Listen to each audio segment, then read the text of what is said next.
Plaukti pasroviui. Mano puikiausią ginklą prie žmonių sudaro du slapti principai, per kuriuos aš galiu valdyti jų protus. Pirmiausia, kalbėsiu apie įpročio principą, per kurį aš tyliai įsėlinu į žmonių protus. Naudodama šį principą aš sukuriu plaukimo pasroviui įprotį. Kai žmogus pradeda plaukti pasroviui, dėl bet kokio dalyko, jis tiesiu taikymu eina prie pragaro vartų. Žmonės, kurie galvoja patys, niekada neplaukia pasroviui, o tie, kurie patys mažai galvoja arba visai negalvoja, ir plaukia pasroviui. Pasroviui plaukiantis žmogus yra žmogus, kuris leidžiasi, kad jį paveiktų ir valdytų aplinkybės už jo paties proto ribų. Jis verčiau leis man užimti jo protą ir galvoti už jį, užuot varginęsis ir galvojęs pats. Pasroviui plaukiantis žmogus yra žmogus, kuris priima viską, kad ir ką gyvenimas būtų jam paruošęs, ir dėl to nei prieštarauja, nei nekovoja. Jis nežino, ko nori iš gyvenimo, ir visą laiką praleidžia gaudamas tik tiek. Pasroviui plaukiantis žmogus yra žmogus, kuris turi daug nuomonių, bet nė viena iš jų nėra jo paties. Daugumą jų parūpinu aš. Pasroviui plaukiantis žmogus yra žmogus, kuris proto atžvilgiu yra pernelyg tingus, kad galvotų savo galvą. Dėl šios priežasties aš galiu valdyti žmonių mąstymą ir pasėti savo mintis jų protuose. Aš užvaldau žmogaus protą, kai jis dar yra jaunas. Kartais aš pakloju pamatus proto užvaldymui, kol žmogus dar nėra gimęs, manipuliuodamas to žmogaus tėvų proto. Kartais aš einu kur kas toliau ir paruošiu žmonės savo kontroliai per fizinį paveldimumą. Todėl ir turiu du būdus, kaip paveikti žmogaus protą. Padedu atvesti į pasaulį žmonės su silpnu protu, suteikdamas jiems kaip įmanoma daugiau jų protėvių silpnybių, šiems dar negimus. Tai vadinama fizinio paveldėjimo principu. Žmonėms gimus, aš pasinaudoju aplinka, kaip ir kokiu būdu juos valdyti. Štai kur pasirodo įpročio principas. Protas tai yra tik bendra žmogaus įpročių suma. Žingsnis po žingsnio aš patenku į protą ir sukuriu įpročius, kurie galiausiai veda prie to, kad aš visiškai užvaldau protą. Aš patenku į žmonių protus per mintis, kurias jie laiko savomis. Man naudingiausia yra baimė, prietaringumas, šykštumas, godumas, geidulys, kerštas, pyktis, tuštybė ir paprasčiausia tinginystė. Per vieną ar daugiau iš jų aš galiu patekti į bet kurį protą bet kuriame amžiuje.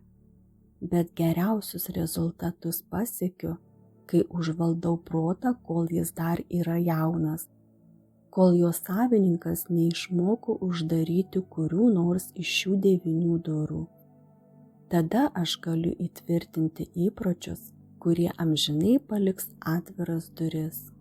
Kaip jau sakiau anksčiau, paleidžiu žmonės plaukti pasroviui, kol jie dar yra jauni.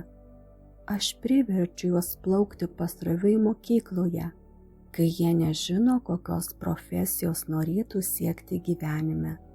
Čia aš prigaunu daugumą žmonių.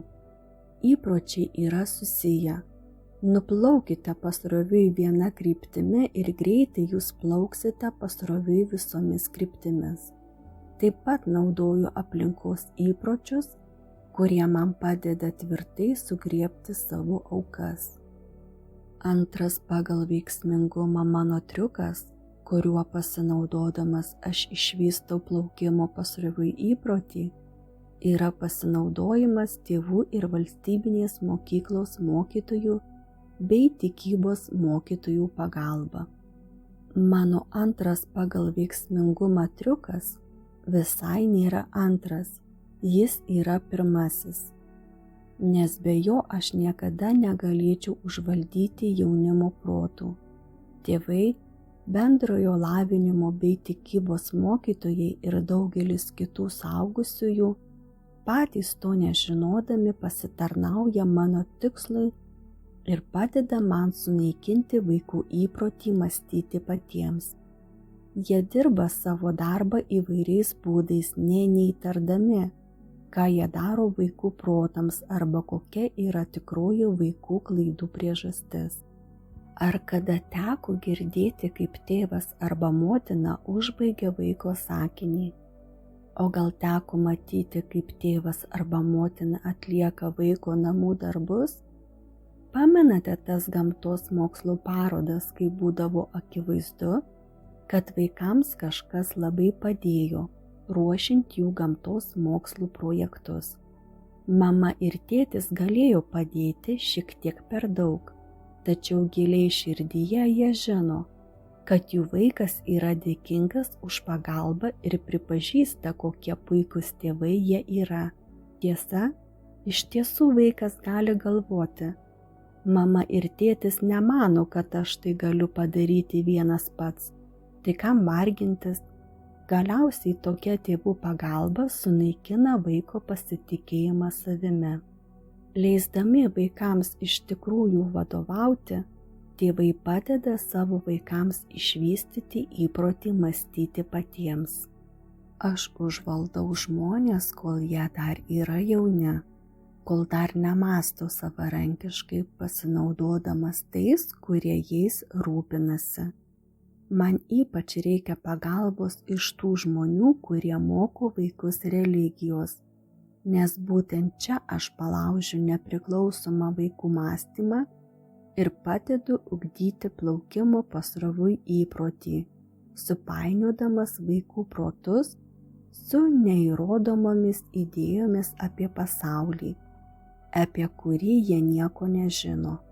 Būtent čia aš pasėjau vaikų prote didžiausią baimę iš visų – pragaro baimę. Vaikai užauga, bet jie ne visada išmoksta galvoti savarankiškai. Kai tik užimu vaiko protą per baimę, aš susilpninu to vaiko gebėjimą samprotauti ir galvoti savarankiškai. Ir ta silpnybė nepalieka vaiko visą gyvenimą. Viskas, kuo galiu pasinaudoti, kad pasiekčiau tikslą, yra sąžininga.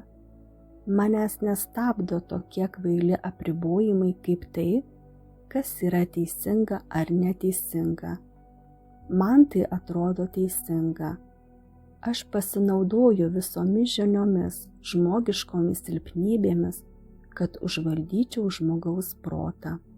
Aš pasirūpinu, kad tėvai išmokytų vaikus tikėti tuo, kuo tiki ir tėvai, įskaitant religiją, politiką, santuoką ir kitus svarbius dalykus. Kaip matai, tokiu būdu, kai aš užvaldau žmogaus protą, galiu lengvai įamžinti šią valdžią, pasirūpindamas, kad tas žmogus padėtų man tai įtvirtinti savo atšalų prote. Aš paverčiu vaikus pasroviui plaukiančiai žmonėmis, kai jie seka tėvų pavyzdžiu, nes daugumą jų aš jau užvaldžiau ir visai amžinybei pavergiau savo tikslui įgyvendinti. Kai kuriuose pasaulio dalyse aš užvaldau vaikų protus ir nuslopinu jų valios galią lygiai taip pat, kaip žmonės palaužia ir pavergia menkesnio intelekto gyvūnus. Man nėra jokio skirtumo, kaip bus nuslopinta vaiko valia tol, kol jis ko nors bijo. Aš pateksiu į jo protą per tą baimę ir apribosiu vaiko nepriklausomo mąstymo galią.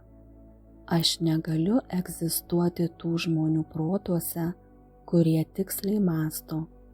Aš nieko prieš, kad žmonės mąstytų tol, kol jų mąstymas yra grindžiamas baime, suvaržymu beviltiškumu ir destrukcija.